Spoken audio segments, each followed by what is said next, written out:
Hello. So today I wanted to look at Alexei Navalny's chart and the chart of um, from his time of death that was reported. And I just watched the uh, documentary. I hadn't seen it before. I don't know why. I just hadn't.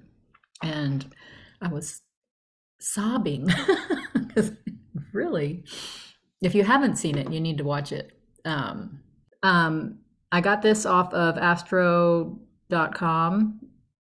and I believe it's an A rated, I think. Um, and so this is his birth chart. He, I mean, I can see, it's always like, well, yeah, now you know somebody and you look at the chart and you can find whatever you want. So what do I see now that, now that I've watched the documentary and he's lived his life and now he's gone, what do we see? Well, I find it interesting that only the transpersonal planets are below the horizon. The big heavy guys, Pluto and Uranus and Neptune, and they're all retrograde. I find it interesting that his MC or his IC is the galactic center. So that's kind of interesting. This is where we come from, right? And so his is the galactic center. So it, kind of would indicate that he's got something very, he came into this world with a galactic mission, with a mission for sure. The mutable angles says that he came here to change things. He was ready for change. He wanted to change things. He has the moon at 0 degrees, Saturn at 29 degrees, Chiron at 0 degrees. So this is a trine. This is an applying trine. So that moon is in a supportive, the moon being representing the people, in a supporting aspect to Chiron, the wounds of the people or the wounds of him, like just the eternal wound that can't be healed. I thought that was an interesting point. Chiron being in the 8th house of death. So there's just like this wound of, well, anxiety and death, figurative or physical or actual death. So that's interesting. The next, like if you wanted to look at the aspect, the last aspect that the moon made to one of the traditional planets would have been this square, when it would at 25 Leo, it would have been a square to Mercury, which rules the chart. So that would be an indication of a harsh life. It's an opening square, so it's like this crisis of consciousness, and so there's that. And then the next aspect that it would make is the square to Venus.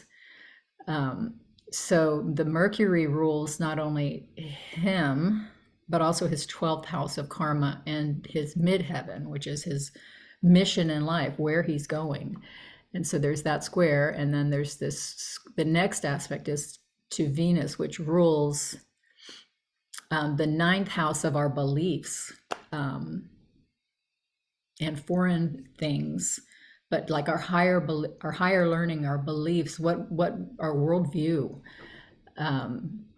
And also Venus rules, where is Libra? Right here, the 2nd house of his resources and his personal, his confidence, how he feels about himself, his self-worth. The 8th house is ruled by Mars, which is in the 11th house of friends, Um, it's co-present there with the moon. It's also the 11th house is also the release from prison, because the 12th house is like prison. And then if you think of planets in primary direction, there's this release from prison. And so he is, in fact, released from prison now. That 29 degree Saturn, though, in detriment, is that's a tough Saturn, and it's a co-ruler of the fourth house. It's intercepted of Capricorn, and then the fifth house. And the fourth house are foundations and where we come from. It's also where we're going, right? It's the end of the matter. It's considered the grave, the womb and the tomb is what the fourth house is. The fifth house is children and self-expression.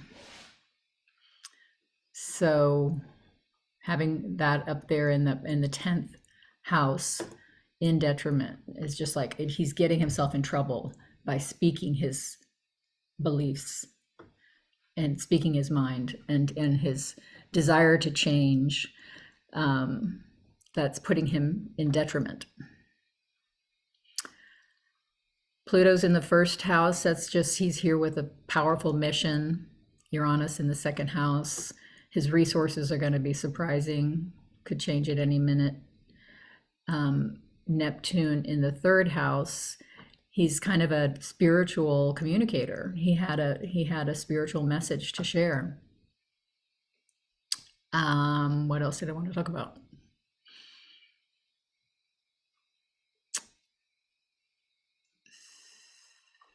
It's all this energy in the ninth house, just his beliefs. I think that's what he's going to be known for, speaking his mind and trying to change things, those mutable angles. With Jupiter, now you notice that he has like these 4 empty houses, and they're 4 empty signs. Capricorn, there's nothing. Aquarius, there's nothing. Pisces, there's nothing. And Aries, there's nothing. Because Aries, the cusp is at 19 degrees. So this is what's called a locomotive, the aspect pattern. And so you look at the planet that would have come above the horizon first, and that's Jupiter, which is the ruler of, it's just a natural ruler of our beliefs, our religious beliefs, our faith, our spiritual beliefs. I'm sorry, I can't come up with another word. Or convictions. And it's right there on the cusp of the ninth house. So that speaks very highly to what we know about him.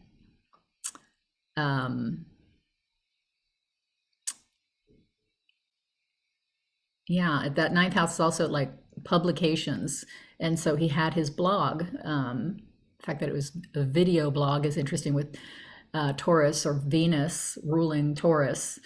So it was like a visual thing. And with Mercury there, of communications, and Venus and the sun. So that was his communication, his ability to express those beliefs and to try to change things.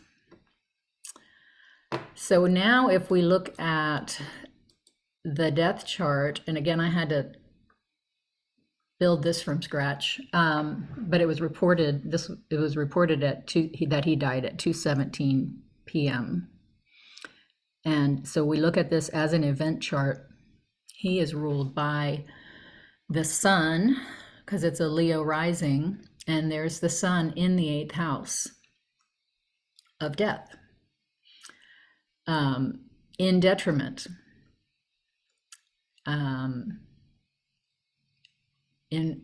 Ruled by Saturn, which he had the Saturn in his natal chart at 29 Cancer in detriment. And Saturn could represent the government, the leadership, the president, Putin. And it's here in the 9th house, which is the foreign place and beliefs. And so it's like the the government uh, killed him for his beliefs. Because not Saturn doesn't only rule death, but also rules the open enemies, the seventh house of our open enemies, and so that's very interesting. These three planets here in the sixth house also report to Saturn. So these three could have been the three that did him in, killed him. Could be the guards at the prison, Pluto, Mars, and then Venus. You wouldn't normally think of Venus, but that's that 29 degrees of Capricorn, which is the hot spot that, you know, that Pluto's been dancing over. So I wouldn't be surprised if we ever found out that there were three people. And after watching the documentary, there were a number of them, but I think they called like three different people, and the third one they got to talk, that actually confessed basically to the poisoning when he was poisoned on the plane, or before getting on the plane. And will we ever find out? Well, Neptune's sitting right here at the top of the chart. So no, I don't think so. Neptune's very strong in Pisces. So it's kind of masking things coming public. Look at this 16 degree, the Chiron North Node, very tight conjunction, and thinking back to his Chiron being natally in the eighth house of death. And so it's like the North Node being where we're our destiny. So that's interesting. Keep saying interesting. And there's the Jupiter. The moon again is in the 11th house, right on Algol, the fixed star Algol, the monster, that headless, losing your head. I mean, he could have been beheaded. They haven't returned his body. Apparently, his wife was told to call or go to a certain morgue in some certain city, and when they called that morgue, the morgue said, no, we don't have the body. So we don't know if that a body will ever turn up. So we won't know if he's been beheaded, but losing your head, obviously losing your life too, is not. And that's the same degree as his Mercury in his natal chart, which is which represents him in his natal chart. Yeah, so I'd really like to hear what you all think. And I just cried looking at that documentary, seeing his wife, you know, when, like the last scene when he was being brought into trial, and she's there and he's sending her the hearts and writing on that. It was very sweet and just very sad. And then I'm going to add his speech here at the end of the video, so stay tuned for that. Just really a sad thing for sure. So thank you so much for watching, and we'll see you next time.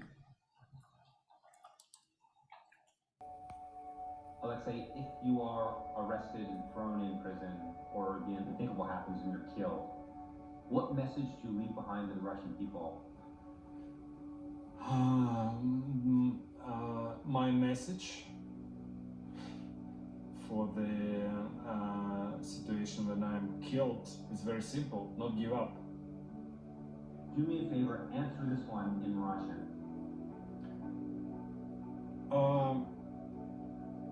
И здесь у меня просто очевидная вещь: ну не сдавайтесь. Не надо, нельзя сдаваться. Если это произошло, это означает, что мы необыкновенно сильны в этот момент, раз они решили меня убить.